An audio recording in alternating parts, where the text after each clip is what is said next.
kabar pemirsa TVR Parlemen dimanapun Anda berada? Berjumpa lagi dalam program TVR 17 bersama saya, Diva Rizka.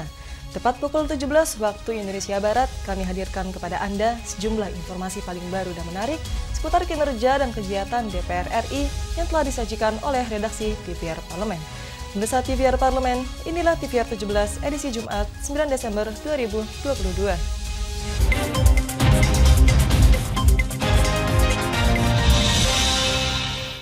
Komisi 11 DPR RI menyetujui rencana kerja anggaran Otoritas Jasa Keuangan atau OJK tahun 2023 sebesar 7,45 triliun rupiah. Komisi 11 pun meminta OJK untuk segera menyerahkan peta jalan atau roadmap terkait permasalahan yang harus dituntaskan OJK beserta solusinya, serta program-program prioritas yang akan dijalankan dalam melaksanakan fungsi OJK dalam pengaturan dan pengawasan di sektor jasa keuangan.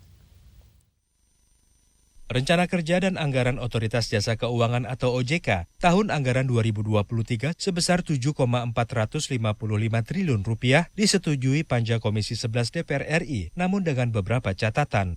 Komisi 11 DPR RI meminta OJK membuat peta jalan atau roadmap dan menyerahkannya paling lambat pada kuartal 1 tahun 2023. Angka yang mengalami kenaikan sebesar 35,9% dari tahun sebelumnya ini disebutkan bersumber dari pungutan atau iuran industri jasa keuangan, baik perbankan maupun non-perbankan. Anggota Komisi 11 DPR RI Anis Biarwati menyebut, kenaikan anggaran disetujui karena OJK perlu melakukan penyesuaian dan perbaikan terkait program prioritas di tahun depan, pemetaan masalah di sektor keuangan, serta strategi dalam menghadapinya. Ini dengan catatan bahwa OJK harus menyampaikan roadmap. Ya, jadi apa yang harus diatasi OJK, terutama permasalahan-permasalahan yang sekarang ini sudah memang sudah dipetakan gitu. Jadi kan jelas ada permasalahan-permasalahan yang harus dipecahkan oleh OJK. Kemudian bagaimana solusinya dan apa program prioritasnya, kemudian program per tahunnya. Jadi kita minta dari OJK untuk memberikan roadmap secara lengkap. Lebih lanjut, anggota Komisi 11 DPR RI Andreas Edi Susetyo menyebut, roadmap OJK harus mencakup kegiatan dan program prioritas yang dapat menjalankan fungsi OJK dalam mengatur, mengawasi, dan melindungi konsumen secara integratif dan seimbang. Karena penekanannya ini adalah sekarang kepada yang disebut dengan pengawasan terintegrasi. Dan kita ingin melihat OJK ini betul-betul bisa menjalankan fungsinya dalam hal mengatur, mengawasi, dan juga melindungi. Komisi 11 meminta OJK terus waspada dan menyiapkan strategi untuk menghadapi berbagai tantangan di tahun depan. Teresia Dantrian, TVR Parlemen melaporkan. Bahan baku industri pengolahan susu nasional masih didominasi impor. Oleh karena itu, Komisi 7 DPR RI menilai perlu ada terobosan baru guna meningkatkan produktivitas susu dalam negeri. Dibutuhkan sinergi lintas kementerian untuk memenuhi kebutuhan produksi susu segar dalam negeri, seperti pemanfaatan lahan tidur dan bermitra dengan koperasi atau peternak sapi perah lokal. Kementerian Perindustrian mencatat hanya 21% bahan baku susu segar dalam negeri dipasok dari lokal, sedangkan sisanya diimpor. Komisi 7 DPR RI mendorong adanya terobosan dari pemerintah agar bahan baku industri pengolahan susu di dalam negeri mampu dipenuhi 100% dari lokal. Dalam kunjungan kerja spesifik, Wakil Ketua Komisi 7 DPR RI, Bambang Haryadi mengungkapkan, susu sudah menjadi salah satu minuman dasar yang dikonsumsi masyarakat Indonesia. Sementara itu, baru 14 dari 84 industri pengolahan susu di dalam negeri yang menyerap susu segar dari peternak sapi dalam negeri. Untuk itu, Bambang mendorong kerjasama lintas sektoral sehingga meningkatkan volume bahan baku susu segar dalam negeri. Antara Kementerian Perindustrian, Pertanian, dan juga kalau perlu dengan Kementerian Kehutanan terkait pemanfaatan lahan-lahan sekitar hutan kan untuk wilayah-wilayah peternakan atau yang berdekatan dengan industri-industri susu semacam ini. Jadi kita ingin memaksimalkan pemenuhan bahan baku dalam negeri dengan meningkatkan daya minat. Sementara anggota Komisi 7 DPR RI Ridwan Hisyam mengatakan seharusnya industri pengolahan susu di dalam negeri cukup mengimpor bahan baku untuk kemasan. Sedangkan untuk bahan baku susu, industri-industri seharusnya menggandeng dan membina peternak-peternak sapi di Indonesia. Sapi masyarakat ini harus juga dibina. Nah itu biasanya per keluarga ada 2 sampai beberapa, itu ditampung juga. Nah inilah kenapa kita mendorong agar Greenfield bisa mencapai jumlah yang lebih besar untuk menutupi Indonesia. Karena Indonesia kan masih kurang sekali, ya. Jadi dan masih impor. Dari Jawa Timur, Nuki Tampu Bolon, TVR Parlemen melaporkan. Komisi 4 DPR RI meminta perusahaan BUMN bidang perkebunan dan kehutanan untuk berkolaborasi dalam menjalankan program-program strategis pemerintah untuk kesejahteraan masyarakat. Selain itu, Komisi 4 juga meminta perusahaan plat merah perkebunan dan kehutanan untuk ikut terlibat dalam menyelesaikan permasalahan kurangnya stok gula dalam negeri. Komisi 4 DPR RI meminta holding Perkebunan Nusantara PT PN 3, Perum Perhutani, PT Inhutani 1, dan PT Inhutani 5 untuk saling berkolaborasi dalam rangka pelaksanaan program strategis pemerintah demi meningkatkan kesejahteraan masyarakat. Anggota Komisi 4 TA Halid meminta BUMN Perkebunan dan Kehutanan menjalin koordinasi dan komunikasi dengan Komisi 4 untuk dapat merealisasikan program-program yang bersentuhan langsung dan memberikan dampak kesejahteraan bagi masyarakat. Meningkatkan komunikasi, Pak.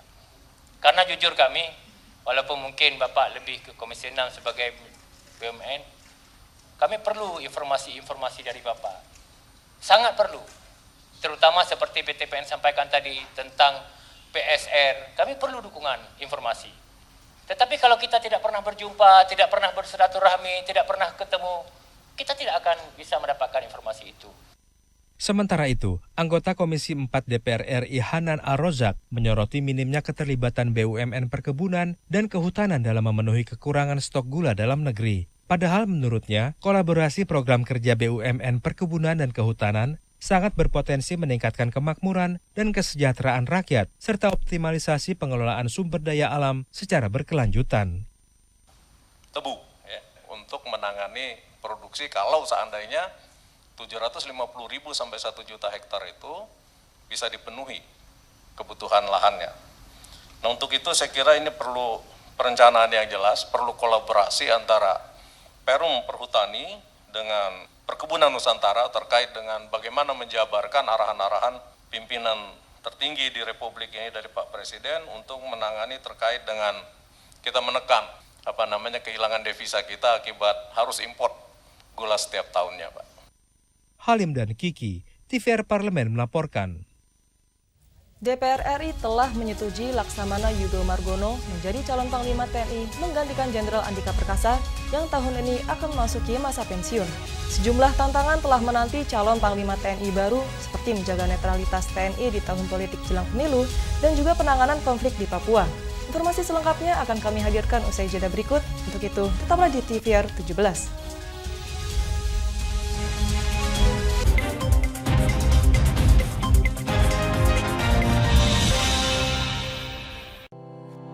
Tugas dan fungsi DPR RI sangat penting bagi negeri ini sebagai pengemban amanat rakyat. Namun tidak banyak yang tahu apa saja fungsi dan tugas dari DPR. DPR mempunyai 3 fungsi pokok, yaitu legislasi, anggaran, dan pengawasan. Ketiga fungsi tersebut harus dilaksanakan dalam kerangka fungsi representasi yang mengedepankan kepentingan rakyat berdasarkan aspirasi masyarakat dan untuk kesejahteraan rakyat.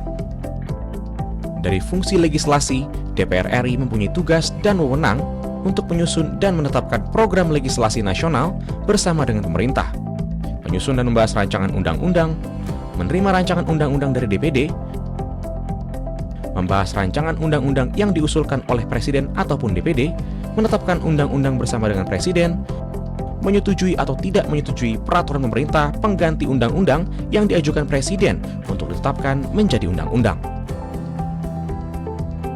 Sementara, fungsi anggaran membahas dan memberikan persetujuan atau tidak memberikan persetujuan terhadap rancangan undang-undang tentang APBN yang diajukan Presiden, memperhatikan pertimbangan DPD atas rancangan undang-undang tentang APBN dan rancangan undang-undang terkait pajak, pendidikan, dan agama, menindaklanjuti hasil pemeriksaan atas pengelolaan dan tanggung jawab keuangan negara yang disampaikan oleh BPK, memberikan persetujuan terhadap pemindahantanganan aset negara maupun terhadap perjanjian yang berdampak luas bagi kehidupan rakyat yang terkait dengan beban keuangan negara. Dan fungsi pengawasan, melakukan pengawasan terhadap pelaksanaan undang-undang, APBN, dan kebijakan pemerintah. Membahas dan menindaklanjuti hasil pengawasan yang disampaikan oleh DPD terkait pelaksanaan undang-undang mengenai otonomi daerah, pembentukan, pemekaran, dan penggabungan daerah, pengelolaan sumber daya alam dan sumber daya ekonomi lainnya, pelaksanaan APBN, pajak, pendidikan, dan agama. Terima kasih. Video ini dipersembahkan oleh TV dan Radio Parlemen, Biro Pemerintahan Parlemen, Sekretariat Jenderal, dan Badan Keahlian DPR RI.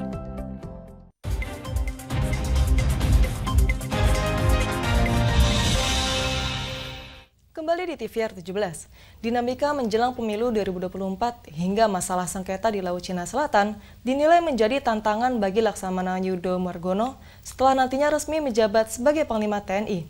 Tak hanya itu, Komisi 1 DPR RI juga mengingatkan Panglima TNI baru agar memberi perhatian serius pada daerah rawan konflik seperti di Bumi Cenderawasih.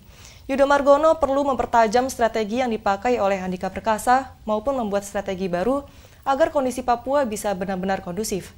Mari kita simak laporan mendalam yang telah dihimpun oleh tim redaksi TVR Parlemen dalam segmen editorial Parlemen berikut ini.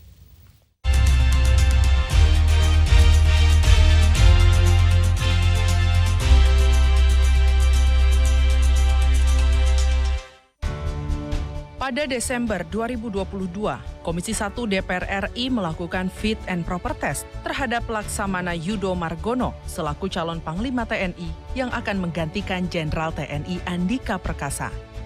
Yudo Margono merupakan Panglima TNI yang ketiga dari Matra AL.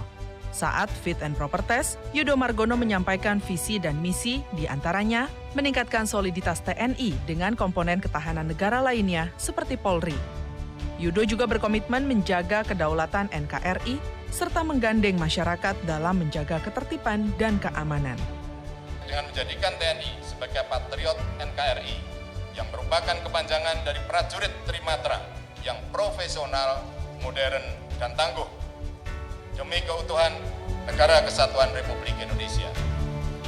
Jadi TNI yang profesional, modern, dan tangguh. TNI yang profesional berarti prajurit Trimatra TNI yang terdiri dari 3 matra harus memiliki tingkat kemampuan dan naluri tempur yang tinggi, diiringi dengan kedisiplinan serta menyatu dengan rakyat.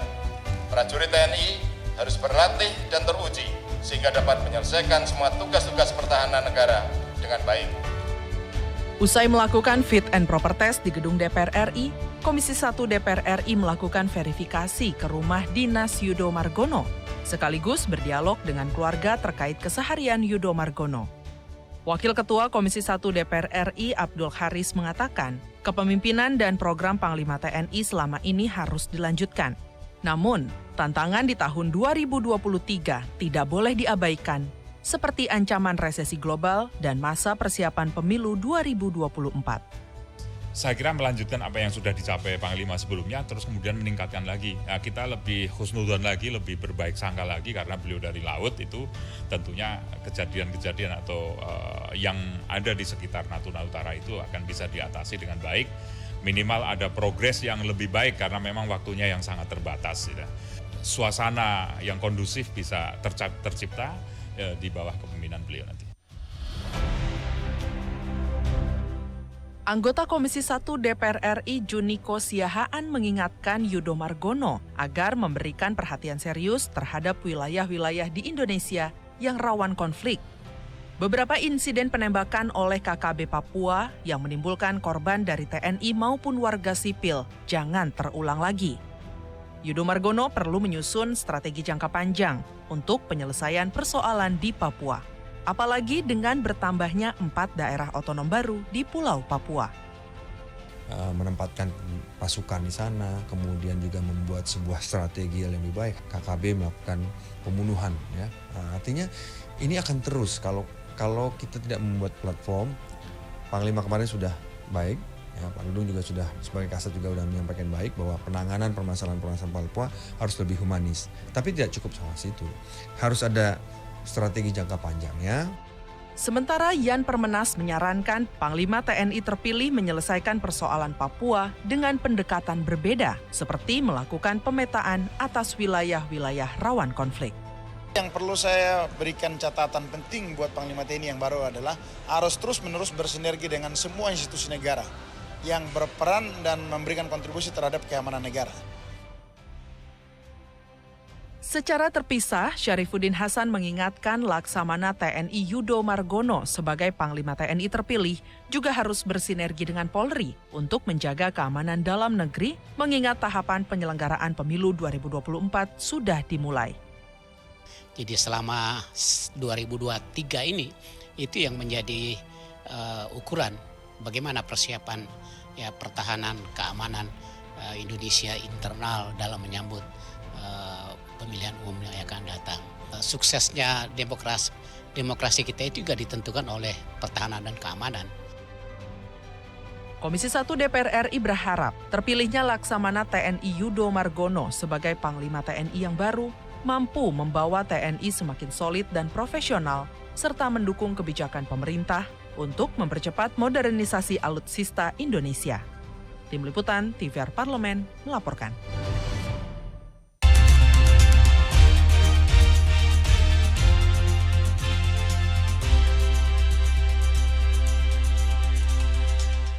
Komisi 9 DPR RI meminta Kementerian Ketenagakerjaan agar mempertimbangkan tingkat inflasi terakhir yang terjadi di Indonesia untuk menentukan besaran UMP yang sesuai demi kesejahteraan buruh dan pengusaha.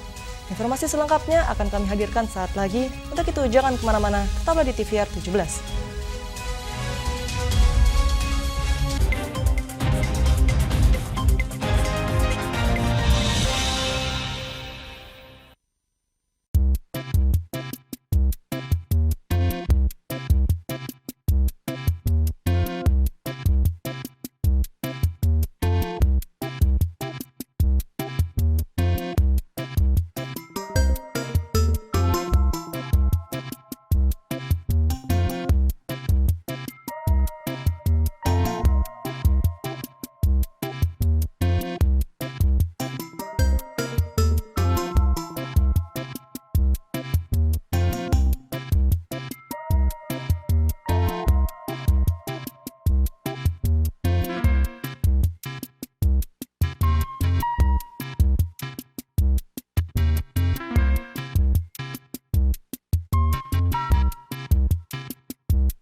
Utang-utang dulu saya.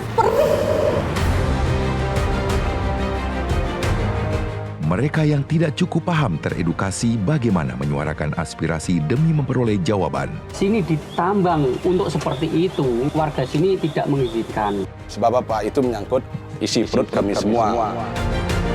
Hadir menelisik mulai dari hulu ke hilir. Mengapa? Nah, kalau kita telusuri kenapa banjir ini hampir setiap terjadi. Hingga menemukan apa yang belum terkuak secara nyata. Kan kabeh niku sedulur, Pak. Nek kula ngrencangi mriki, mesti mriki gelo, nek kula ngrencangi mriki sing mriki gelo. Iki kedah adil wae, Pak, tengah-tengah. Menghadirkan peran anggota DPR RI demi mendapatkan solusi. Saksikan Suara Dapil, Senin sampai Jumat pukul 10 waktu Indonesia Barat, hanya di TVR Parlemen.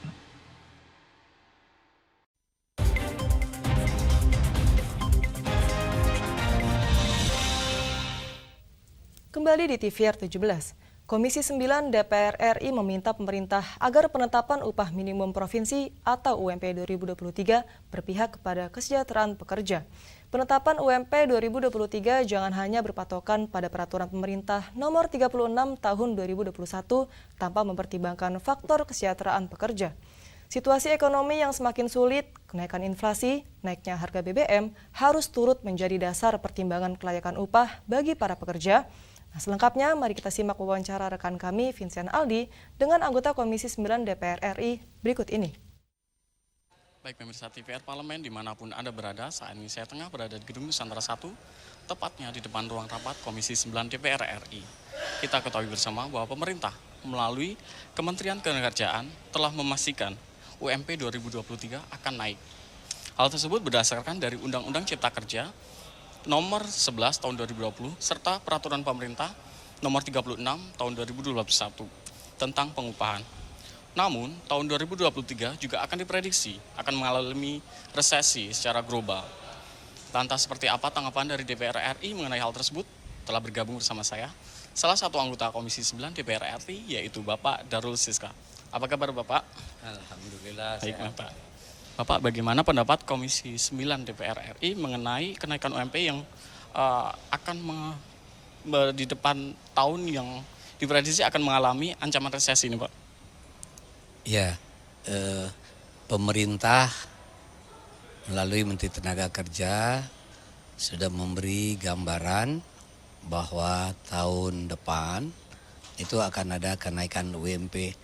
Dan saya kira ini sudah seharusnya memang karena berbagai faktor. Yang pertama ada inflasi yang cukup besar. Kemudian tahun ini juga kita mengalami kenaikan BBM, yaitu juga berimplikasi terhadap kenaikan harga-harga yang membuat masyarakat yang berpenghasilan tetap saja susah, apalagi yang tidak punya penghasilan tetap. Nah, sekarang kan kita sedang membahas tentang UMP bagi mereka yang berpenghasilan tetap. Yang semua faktor yang disebut tadi saya kira harus menjadi pertimbangan. Faktor inflasi, faktor resesi, faktor kenaikan harga-harga di pasar juga harus menjadi pertimbangan dalam rangka menentukan UMP masing-masing daerah. Yang lain dari itu, kami sudah pernah juga memberitahu di dalam rapat mengingatkan kepada Menteri Tenaga Kerja agar memberi panduan yang mudah dimengerti oleh pimpinan daerah atau stakeholder di daerah dalam menghitung kenaikan UMP tersebut.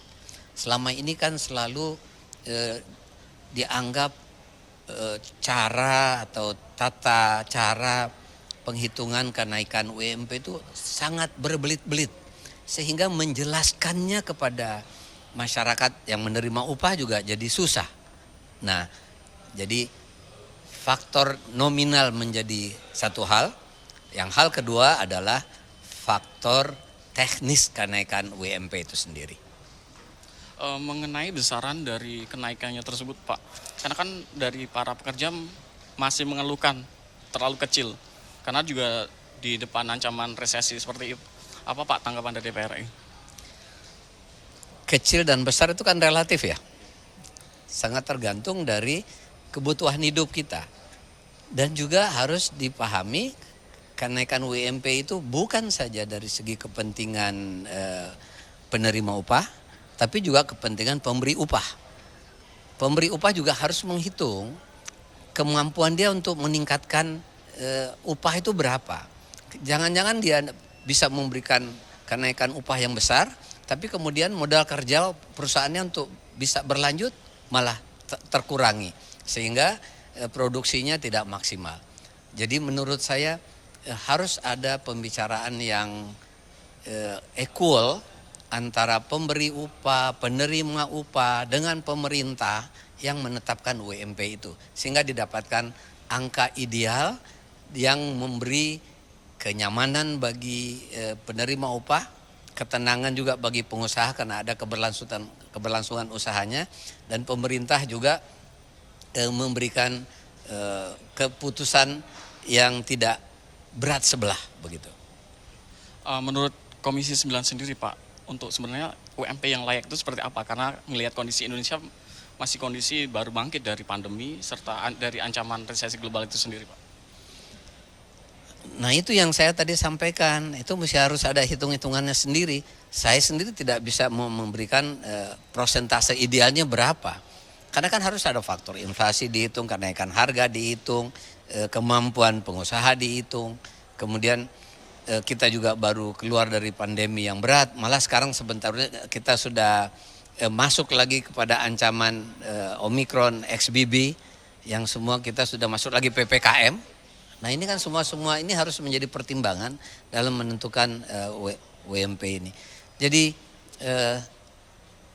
semua pihak harus dengan kearifan bisa melihat UMP 2023 ini sehingga tidak menimbulkan gejolak baru di tengah-tengah masyarakat kita.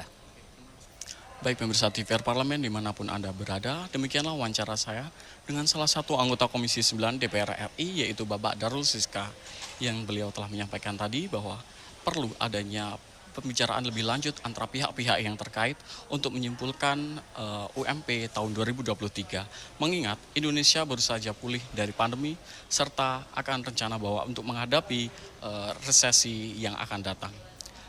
Terima kasih atas perhatiannya dan saya kembalikan ke rekan kami di studio. Terima kasih rekan Aldi. Selanjutnya pemirsa, apa saja yang menjadi topik perbincangan di media online pada hari ini? Usai jeda, tetaplah di TVR 17.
Kembali di TVR 17. Mirsa TVR Parlemen, kali ini kita masuk ke segmen media nasional. Mari kita simak isu apa saja yang menjadi sorotan media serta tanggapan dari sejumlah anggota Dewan bersama rekan kami, Umam Hidayat.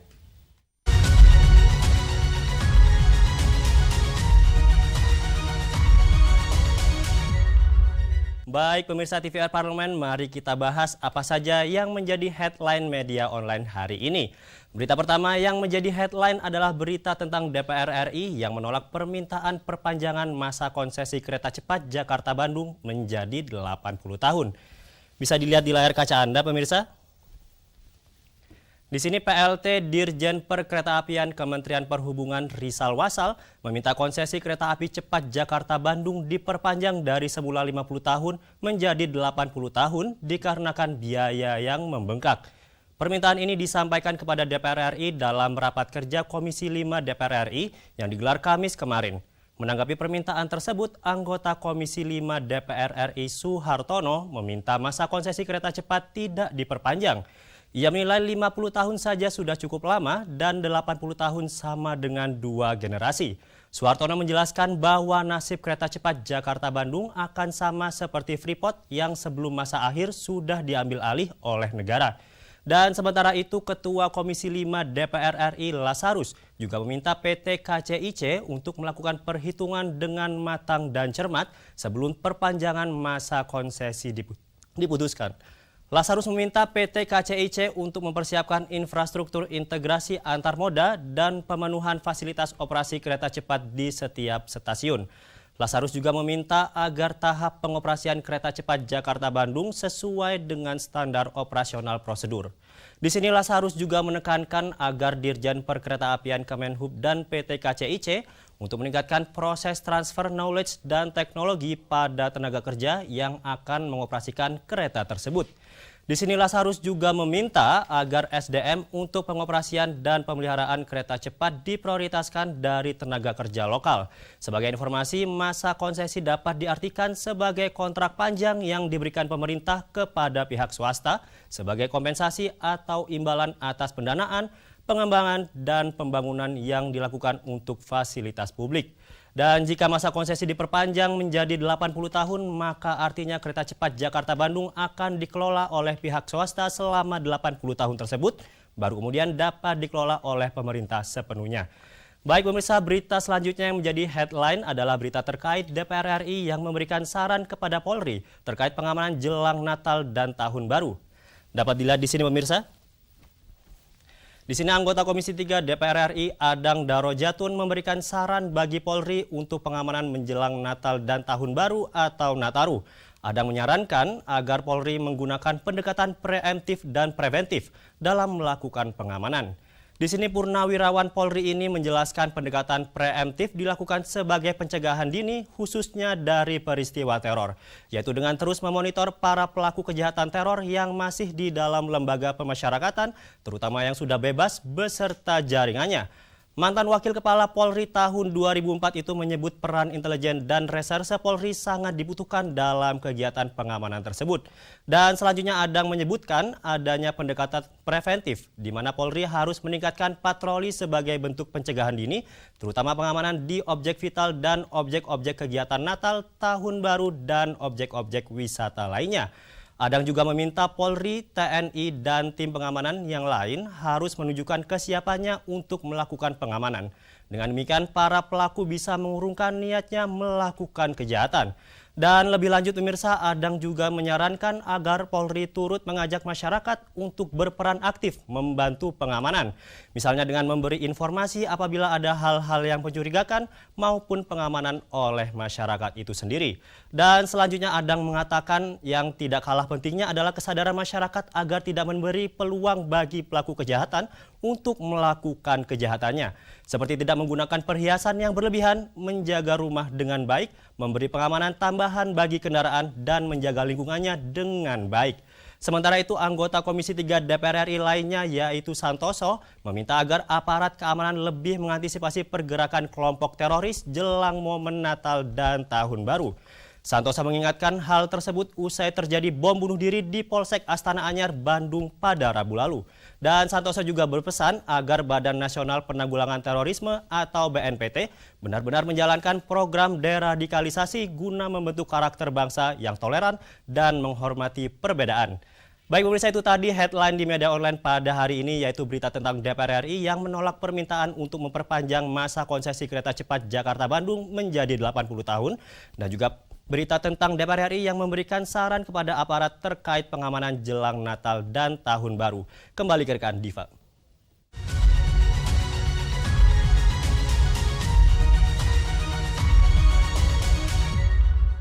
Terima kasih rekan Umam yang telah menyampaikan sejumlah sorotan dari media online nasional pada hari ini. Pemirsa TVR Parlemen, segmen media online tadi sekaligus menutup program TVR 17 edisi sore hari ini. Jangan lupa kembali kami ingatkan virus COVID-19 masih ada. Untuk itu, terus taati protokol kesehatan dimanapun Anda berada. Saya Diva Rizka beserta seluruh kru TVR Parlemen yang bertugas mengucapkan terima kasih dan undur diri dari hadapan Anda. TVR Parlemen, referensi Indonesia.